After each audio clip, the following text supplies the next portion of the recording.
분들이 어떤 문제를 가지고 있는지 평가를 하고 그 환자에 맞는 적합한 치료를 개인에게 맞춰 진행을 함으로써 그 남는 장애를 최소화하는 데 목적이 있고요. 그것을 통해서 환자가 독립적으로 일상생활을 수행할 수 있도록 하는 게 그 재활치료의 목적이 되겠습니다.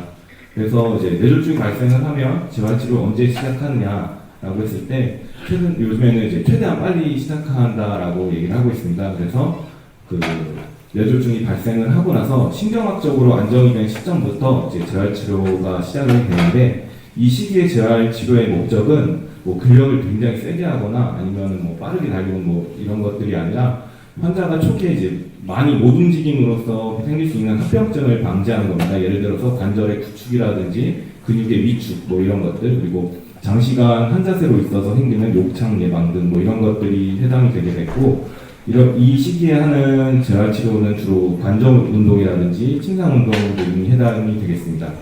그래서 사진을 보게 되면 이제 환자분들이 상지를 못 움직이게 되면은 이제 재활치료사라든지 아니면 보호자에 의해서 그 각 관절, 어깨 관절, 팔꿈치 관절, 손목 관절, 그다음에 손가락 관절 등에서 일어나는 움직임들을 다음과 같이 올려주고, 뭐 벌려주고, 돌려주는 이런 동작들을 보조를 받아서 하게 되는데, 만약에 환자분이 힘이 하나도 없다라고 하면 100% 이제 보호자에 의해서 시행이 되게 되고, 조금 힘이 있다 그러면은 이제 환자분이 좀 힘을 쓰게 해서 좀 보조하는 정도로 이제 시행이 되게 되고, 다리도 마찬가지로 엉덩이 관절, 무릎 관절, 안목 관절에 대해서 이런 동작들을 수행을 하게 됩니다. 그리고 이제 저희 같은 이제 팔다리에 힘이 괜찮은 사람들은 뭐 구르고 앉고 이런 것들이 전혀 문제가 되지 않지만, 갑작스럽게 마비가 생기게 되면 이 어떻게 굴르고 앉고 이런 자세 이동하는 것부터 굉장히 문제가 되기 때문에, 이런 건축을 이용해서 돌고 팔을 이용해서 앉고 이런 것들을 연습을 통해서 환자분들에게 할 수 있게 알려드리기도 합니다.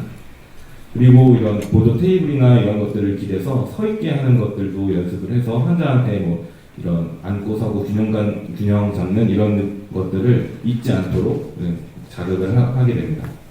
초기에 이런 것들이 잘 이루어지게 되면은 이후에 이제 마비된 쪽의 기능을 회복시키고 건축을 더 강화하며 일상생활에서의 이런 활동들을 증진시키기 위해서 이제 여러 분야의 그 치료들을 하게 되는 포괄적 재활치료를 시작하게 되는데, 이를 위해서 의사, 간호사, 물리치료, 작업치료, 언어치료, 사회치료 등 여러 분야에서 이제 이런 것들 위해 그 치료를 하는 팀 접근 방식이 이루어지게 됩니다.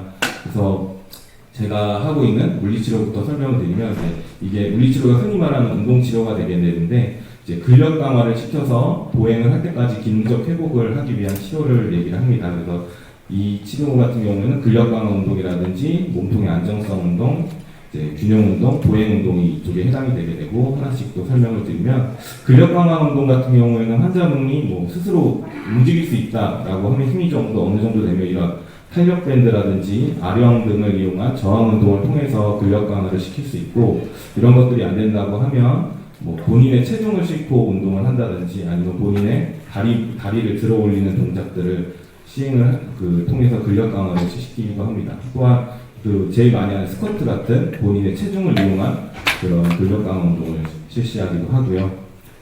그 다음에 이제 환자분들이 이제 뇌졸중 이후에 제일 많이 얘기하는 것들이 이제 균형 능력이 많이 떨어지기도 하고 몸통에도 힘이 많이 떨어진다라고 얘기를 하기 때문에, 누운 자세에서 엉덩이를 드는 동작이라든지 이렇게 엎드린 자세에서 이제 몸통의 근력 강화를 하는 이런 운동도 실시를 하게 되고, 이제 균형 운동으로는 이제 환자분들이 일상생활에서 낙상에 대한 위험 등을 굉장히 많이 느낍니다. 그래서 뭐 활동도 많이 제한이 되게 되는데, 다음과 같이 이제 발의 위치를 좀 여러 가지 좁게 하거나 붙이거나 아니면 이제 쿠션 등에 올라가서 이제 균형 운동을 한다거나 아니면 이제 멀리 뻗으러 간다거나 하는 등의 균형 운동을 통해서 균형 능력을 향상시키기도 합니다.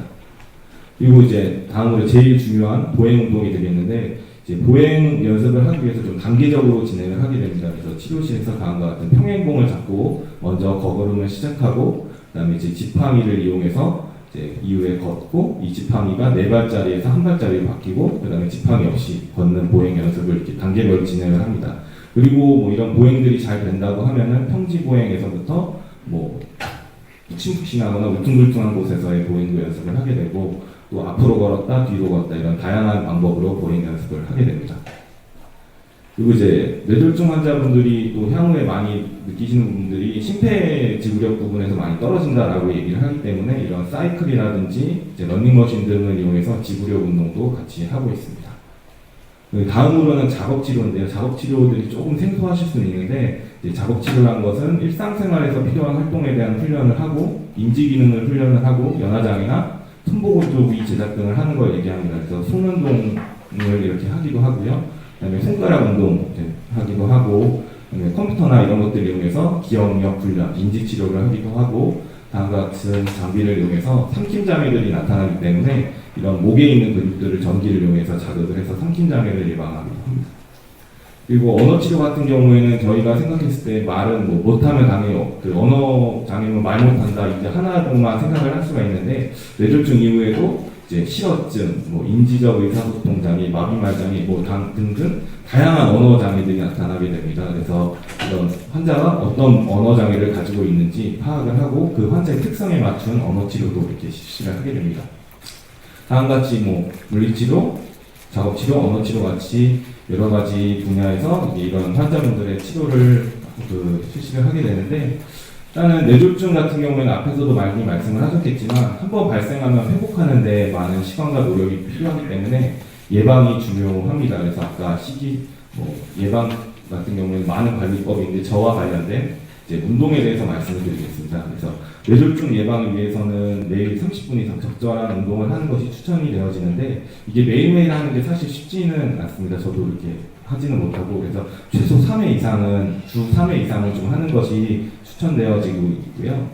그래서 이제 걷기 운동 많이 하는데 이 걷기 운동을 할 때 하고 나면 막 무릎 아프시고 발목 아프시고 허리 아프신 분들이 있는데 이 자세가 보통 안 좋아서 그런데 이제 올바른 걷기 위한 자세는 호흡은 깊은 호흡을 하고 그다음에 몸은 5도 기울이시고 손은 약간 말아진 자세에서 이 뒤꿈치부터 발가락까지 이렇게 바른 자세로 걷는 게 좋겠고요.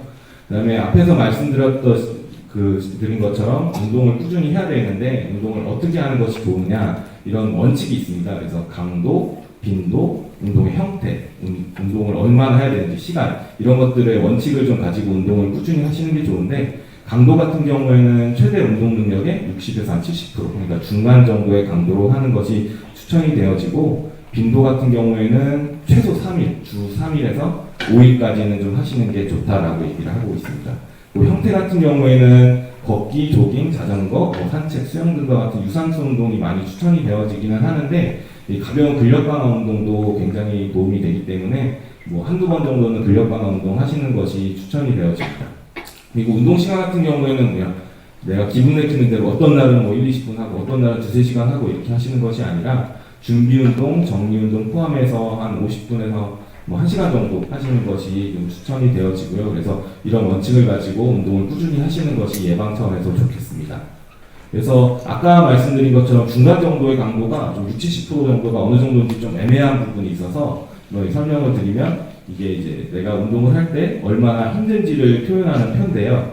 그 중간 정도의 강도라는 게 이 약간 힘들다는 느낌을 받을 정도의 운동 강도가 되겠습니다. 그래서 이 약간 힘들다라는 거는 이제 운동을 하면서 말은 편하게 할 수 있지만 좀 숨이 차서 약간 불편한 정도, 그 정도 느낌을 받을 정도의 운동 강도로 운동을 하는 것이 좋겠다라고 이제 나타낸 표고 이 정도 하시는 것이 좋겠습니다. 그래서 운동에 대해서 다시 설명을 드리면 이 부분이 제일 중요하니까 운동 시간은 뭐 준비 운동, 정리 운동 포함해서 한 5, 60분 정도. 운동은 약간 힘든 중등도 강도로. 그리고 대중의 환자분들 운동하실 때 아파야 운동되는 것 같아, 뭐 아파야 살아나는 것 같아라고 얘기하는데 이제 통증이 없는 범위에서 하시는 게 좋습니다. 그래서 무리하지 않고 통증에서 운동하시는 것이 좋고 운동은 이제 걷기 운동을 하면 걷기와 관련된 기능들이 좋아지고 근력 운동을 하면 근력과 관계된 기능들이 좋아집니다. 그렇기 때문에 걷기 운동 따로, 근력 운동 따로 챙겨서 하시는 게 좋고요.